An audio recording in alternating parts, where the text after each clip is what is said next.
সংবাদ সবাইকে স্বাগত জানাচ্ছি। আমি ফিরোজ তোহা। শুরুতেই সংবাদ শিরোনাম জানিয়ে দেব এই মুহূর্তে হাতে পাওয়া সর্বশেষ গুরুত্বপূর্ণ আপডেট বাংলা সংবাদ। শুরুতেই জানাবো, ভারতের ছেড়ে দেওয়া পানিতে ভাসল বাংলাদেশের ৮ জেলা। ভারত থেকে হু হু করে আসছে পানি, সঙ্গে প্রতিকূল আবহাওয়া। হুট করেই প্রতিবেশী দেশ ভারত ত্রিপুরার Dumbur hydro electric power project বা ডম্বু গেট খুলে দেওয়ায় বাংলাদেশে বন্যা পরিস্থিতি তীব্র থেকে তীব্রতর আকার ধারণ করেছে। ভারতের ত্রিপুরা রাজ্যে বন্যার পরিস্থিতির অবনতি হওয়ায় কোনো রকম সতর্ক বার্তা ছাড়াই রাতের বেলায় ডম্বুর গেট খুলে দেয় সেখানকার প্রশাসন। আর এ কারণেই বাংলাদেশে এই মহাদুর্যোগের সৃষ্টি হয়েছে। ইতিমধ্যেই বেশ কয়েকটি জেলা পানিতে তলিয়ে গেছে ফসলি জমি, ঘরবাড়ি সহ গবাদি পশু। শেষ আশ্রয়ের খুঁজে মানুষ দিক বিদিক ছুটাছুটি করছেন। এবারে জানাবো, আতঙ্ক ভয়ে লুকিয়ে আছে আওয়ামী লীগের নেতাকর্মীরা, যে 4 কারণে শেখ হাসিনার পতন। ছাত্র জনতার তুমুল বিক্ষোভের মুখে গত 5 আগস্ট প্রধানমন্ত্রীর পদ থেকে পদত্যাগ করতে বাধ্য হয়েছেন সাবেক প্রধানমন্ত্রী শেখ হাসিনা এবং পদত্যাগ করে ভারতে পালিয়ে যান তিনি। শেখ হাসিনার আকস্মিক পদত্যাগ এবং দেশ থেকে বিস্মিত হয়েছে ক্ষমতাসীন আওয়ামী সরকারের তৎকালীন মন্ত্রী ও নেতারা। ভারতীয় সংবাদ মাধ্যম ইন্ডিয়া এক্সপ্রেসের একটি প্রতিবেদন হাতে এসেছে, আপনাদের সামনে হুবহু উপস্থাপন করছি, দেখতে থাকুন। জানাবো ভয়ঙ্কর দুঃসংবাদ, ঢাকা সহ দেশের 11 অঞ্চলে 60 কিলোমিটার বেগে ঝড়ের পূর্বাভাস। ঢাকা সহ দেশের 11 জেলায় সন্ধ্যার মধ্যেই সর্বোচ্চ 60 কিলোমিটার বেগে ঝড়ের পূর্বাভাস দিয়েছে আবহাওয়া অফিস। একই সঙ্গে বজ্র বৃষ্টিও হতে পারে বলে জানানো হয়েছে। এসব এলাকার নদীবন্দর সমূহকে 1 নম্বর সতর্ক সংকেত দেখাতে বলা হয়েছে।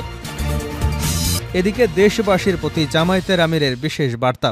দেশের বানভাসী মানুষের পাশে দাঁড়ানোর আহ্বান জানিয়েছেন বাংলাদেশ জামায়াতে ইসলামের আমির ডাক্তার শফিকুর রহমান। বৃহস্পতিবার সকাল 9টার দিকে নিজের ভেরিফাইড ফেসবুক পেজে তিনি এমন আহ্বান জানান।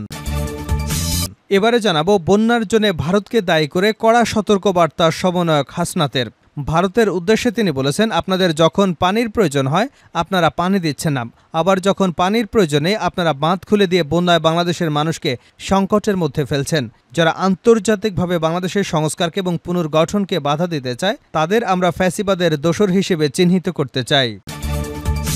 এবং সর্বশেষ জানাবো, পবিত্র কোরআনে ভ্লাদিমির পুতিনের চুম্বন। ইউক্রেনের বিরুদ্ধে যুদ্ধে চেচনিয়ার সেনাবাহিনী এবং স্বেচ্ছাসেবকদের প্রস্তুতি দেখতে আকস্মিক চেচনিয়ায় সফর করেন রাশিয়ার প্রেসিডেন্ট ভ্লাদিমির পুতিন। মুসলিম অধ্যুষিত চেচনিয়া রাশিয়ারই একটি অংশ। মঙ্গলবার পূর্ব ঘোষণা ছাড়াই 13 বছর পর দেশটিতে পা রাখেন তিনি। এতক্ষণ শিরোনাম শুনছিলেন, এবার বিস্তারিত। প্রিয় দর্শক, আপনি যদি এই চ্যানেলে নতুন হয়ে থাকেন, ভিডিওটি দেখতে দেখতে চ্যানেলটি সাবস্ক্রাইব করে আমাদের সঙ্গে থাকুন। আর এই ভিডিও সম্পর্কে আপনি আপনার মূল্যবান মতামতটি কমেন্ট বক্সে জানিয়ে দিন। আর হ্যাঁ প্রিয় দর্শক, জানিয়ে দিন ভিডিওটি কোথা থেকে দেখছেন। ভারতের পানিতে ভাসল 8 জেলা। ভারত থেকে হু হু করে আসছে পানি, সঙ্গে প্রতিকূল আবহাওয়া। হুট করে প্রতিবেশী দেশ ভারত ত্রিপুরার Dumbur hydro electric power project বা ডম্বুর গেট খুলে দেওয়ায় বাংলাদেশের বন্যা পরিস্থিতি তীব্র আকার ধারণ করেছে। ভারতের ত্রিপুরা রাজ্যে বন্যার পরিস্থিতির অবনতি হওয়ায় কোনো রকম সতর্কবার্তা ছাড়াই ডম্বুর গেট খুলে দেয় সেখানকার প্রশাসন। আর সে কারণেই বাংলাদেশে এই মহাদুর্যোগ সৃষ্টি হয়েছে। সর্বশেষ 1993 সালে এই গেটটি খুলে বাংলাদেশকে ডুবিয়েছিল ভারত। এবার এই গেট ডুবিয়ে দেওয়ায় ফেনী, নোয়াখালী, কুমিল্লা, ব্রাহ্মণবাড়িয়া, চট্টগ্রাম, রাঙামাটি, মৌলভীবাজার, হবিগঞ্জ তথা দেশের উত্তর পূর্বাঞ্চল ভাসছে ওপারের পানিতে। সবচেয়ে ভয়াবহ অবস্থায় দাঁড়িয়েছে ফেনীর ফুলগাজী, পরশুরাম এবং ছাগলনাইয়া উপজেলায়। ফেনীতে এ খবর হাতে আসা পর্যন্ত একজনের মৃত্যুর খবর পাওয়া গেছে এবং একজন নিখোঁজ রয়েছেন বলে জানা গেছে। বন্যার পানিতে তলিয়ে গেছে ঘরবাড়ি, রাস্তাঘাট, ফসলি জমি। হাজার হাজার মানুষ পানিবন্দী অবস্থায় সীমাহীন দুর্ভোগে পড়েছেন। পুরোপুরি বিদ্যুৎহীন হয়ে পড়েছে সব এলাকা, বন্ধ হয়ে গেছে মোবাইল নেটওয়ার্কও। সামাজিক যোগাযোগ মাধ্যমে ছড়িয়ে পড়া ছবি ও ভিডিও দেখে টিনের ঘরের চালা পর্যন্ত ডুবে যাওয়ার দৃশ্য দেখা গেছে। বহু গবাদি পশু ভেসে গেছে বন্যার বানে। আতঙ্ক ভয়ে লুকিয়ে আছে আওয়ামী লীগের নেতাকর্মীরা, যে 4 কারণে শেখ হাসিনার পতন। ছাত্র জনতার তুমুল বিক্ষোভের মুখে গত 5 আগস্ট প্রধানমন্ত্রীর পদ থেকে পদত্যাগ করে দেশ ছাড়তে বাধ্য হন শেখ হাসিনা। এরপর সামরিক বিমানে করে ভারতে পালিয়ে যান তিনি। শেখ হাসিনার আকস্মিক পদত্যাগ এবং দেশ থেকে বিস্মিত হয়েছেন আওয়ামী লীগ সরকারের তৎকালীন অনেক মন্ত্রী ও নেতা। ভারতীয় সংবাদ মাধ্যম ইন্ডিয়ান এক্সপ্রেসকে এমনটাই জানিয়েছেন তারা। শেখ হাসিনার সরকারের পতনের পর তৎকালীন মন্ত্রী থেকে শুরু করে সংসদ সদস্য, শীর্ষ নেতারা পালিয়ে বেড়াচ্ছেন, আতঙ্ক ভয়ে গোপনে আছেন। আবার বেশ কয়েকজনকে গ্রেপ্তারও করা হয়েছে। আত্মগোপনে রয়েছেন সাবেক মন্ত্রীসহ আওয়ামী লীগের বেশ কয়েকজন নেতাদের সঙ্গে কথা হয়েছে ইন্ডিয়ান এক্সপ্রেসের। তাদের একজন ইন্ডিয়ান এক্সপ্রেসকে বলেন, শেখ হাসিনা আমাদের ছেড়ে গেছেন। আওয়ামী লীগের সূত্র থেকে জানা যায়, তিনি যখন চলে যাবার সিদ্ধান্ত নেন তখন তার মন্ত্রিসভা এমনকি তার ঘনিষ্ঠ মিত্ররাও পুরোপুরি বিস্মিত হয়ে যায়। একজন আওয়ামী লীগ নেতা বলেছেন, আমরা এটি টিভি থেকে জানতে পারি। আওয়ামী লীগের আরেক নেতা বলেন, বিকাল ৩টার দিকে যখন সেনাপ্রধান জাতির উদ্দেশ্যে ভাষণ দিচ্ছিলেন ঠিক তখনই আমরা আমাদের বাড়ি থেকে বের হতে পেরেছি। হাসিনা সরকারের তৎকালীন একজন মন্ত্রী ইন্ডিয়ান এক্সপ্রেসকে বলেন, ধরা পড়লে আমাকে এবং আমার পরিবারকে জ্যান্ত পুড়িয়ে হত্যা করা হতো।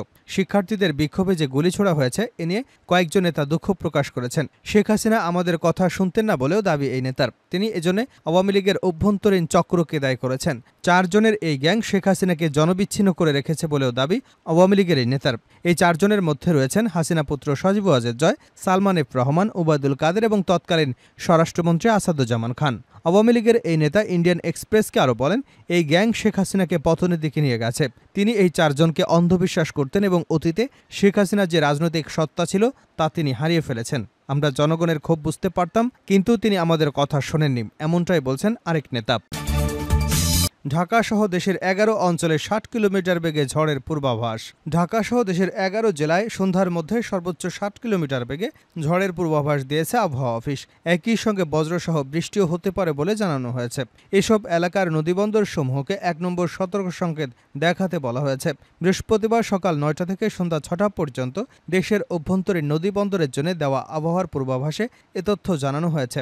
আবহাওয়াবিদ ডাক্তার মোহাম্মদ আব্দুল কালাম মল্লিক স্বাক্ষরিত পূর্বাভাসে বলা হয়েছে, ঢাকা, মাদারীপুর, খুলনা, বরিশাল, পটুয়াখালী, নোয়াখালী, কুমিল্লা, চট্টগ্রাম, কক্সবাজার, ময়মনসিংহ এবং সিলেট অঞ্চলের উপর দিয়ে দক্ষিণ অথবা দক্ষিণ পূর্ব দিক থেকে ঘন্টায় ৪৫ থেকে ৬০ কিলোমিটার বেগে বৃষ্টি অথবা বজ্রসহ অস্থায়ীভাবে দমকা অথবা ঝোড়ো হাওয়া বয়ে যেতে পারে। তাই এসব এলাকার নদীবন্দর সমূহকে ১ নম্বর সতর্ক সংকেত দেখাতে বলা হয়েছে। এদিকে বুধবার রাতে দেওয়া ৭২ ঘন্টার আবহাওয়ার পূর্বাভাসে জানানো হয়েছিল, সাগরে সৃষ্ট লঘুচাপ দুর্বল হয়ে মিলেছে মৌসুমি বায়ুর অক্ষের সঙ্গে। এ অবস্থায় দেশের ৮ বিভাগেই মাঝারি থেকে ভারী বৃষ্টিপাতের পূর্বাভাস দিয়েছে আবহাওয়া অফিস। দেশবাসীর প্রতি জামায়াতের আমিরের বিশেষ বার্তা। দেশের বানভাসী মানুষের পাশে দাঁড়ানোর আহ্বান জানিয়েছেন বাংলাদেশ জামায়াতে ইসলামীর আমির ডাক্তার শফিকুর রহমান। বৃহস্পতিবার সকাল ৯টার দিকে নিজের ভেরিফাইড ফেসবুক পেজে এমন আহ্বান জানিয়েছেন তিনি। জামায়াতের আমিরের ফেসবুক স্ট্যাটাসটি আপনাদের সামনে উপস্থাপন করছি। আসসালামু আলাইকুম ওয়া রাহমাতুল্লাহ। প্রিয় দেশবাসী, ভারী বৃষ্টি এবং ভারত থেকে আসা পানির ঢলে ফেনী, নোয়াখালী এবং লক্ষ্মীপুর আর কুমিল্লার অংশবিশেষ পানিতে ভাসছে। লাখো বনি আদম, নিরীহ গবাদি পশু, যাবতীয় অসহায় সম্পদ চরম ক্ষয়ক্ষতির সম্মুখীন। জানি না এ পর্যন্ত কতজন মানুষ মারা গিয়েছেন। এ অবস্থায় আসুন আপনি, আমি এবং আমরা বিপন্ন মানবতার পাশে দাঁড়াই। যার যা আছে তাই নিয়েই পাশে দাঁড়াই। মহান রাব্বুল আলামিনের দরবারে হৃদয় গলিয়ে দোয়া করি, আল্লাহ তাআলা যেন এই বৃষ্টি এবং পানিকে গজবের কারণ না বানান, রহমতের ওসিলা হিসেবে পরিবর্তন করে দেন। হে আল্লাহ, আসমানকে আপনি মেহেরবানি করে থামান এবং জমিনকে আমাদের জন্য উপকারী বানিয়ে দেন।